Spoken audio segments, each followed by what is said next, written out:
Comandante, che bilancio fare dell'attività della Guardia di Finanza qui nel territorio agrigentino? Ma il bilancio per la Guardia di Finanza è positivo, forse meno quando sentirete i risultati, perché parlare di milioni di appalti,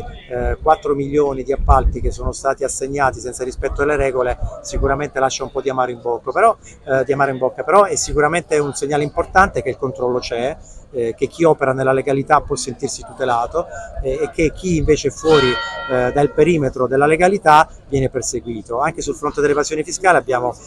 risultati importanti: oltre 30 milioni di base imponibile totalmente sottratta al fisco, oltre 130 soggetti denunciati per i reati tributari, quindi anche su questo versante c'è una massima attenzione e questo io dico sempre a tutela dell'economia legale, che è la maggioranza, quindi su questo mi sento di dire che non vi è nessun picco di negatività ad Agrigento rispetto al resto del territorio nazionale che ho avuto la fortuna di frequentare, quindi vi sono aree di patologia che siamo pronti però a individuare e contrastare. Darete anche degli encomi a colleghi che sono particolarmente distinti durante l'attività? Certamente, oggi questa è la ricorrenza in cui ovviamente celebriamo con momenti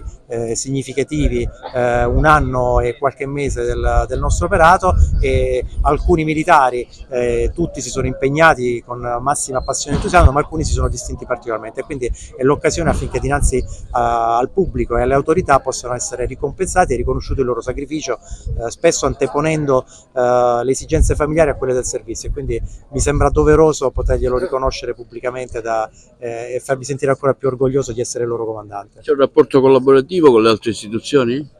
È il posto in cui mi sono trovato da subito in massima sintonia con tutte le istituzioni, non soltanto le consorelle forze di polizia, per cui c'è unità di intenti e si lavora sullo stesso fronte, grazie alla saggia e autorevole guida del nostro prefetto, ma con tutte le procure della Repubblica, con le altre istituzioni, dall'INPS alle agenzie fiscali, assolutamente coesione, e quindi in questo modo l'unione consente di fare passi in avanti molto più celermente. Il rapporto con i cittadini, ecco, vi chiamano, vi chiedono dei consigli? Allora, Qual è? noi abbiamo un numero di pubblica utilità 117 che talvolta viene abusato dalle segnalazioni anonime, e quindi se dovessi esprimere un giudizio gradisco di più le segnalazioni nominative, anche perché viene mantenuta comunque la riservatezza del segnalante, perché dietro la segnalazione anonima ci può essere la delazione, però siamo costantemente contattati anche dai cittadini che si presentano nelle nostre caserme, quindi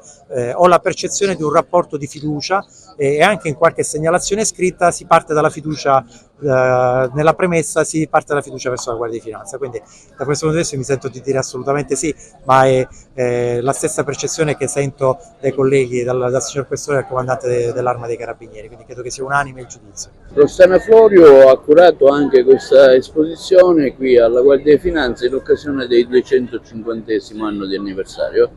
In occasione di questa importante celebrazione l'Archivio di Stato ha voluto dare un contributo di documenti relativi alla storia della Guardia di Finanza nella provincia di Agrigento. Si tratta di un percorso espositivo strutturato su 4 aree tematiche, la prima dedicata alle origini e quindi alle guardie doganali, che traccia il passaggio all'evoluzione del corpo verso appunto l'attuale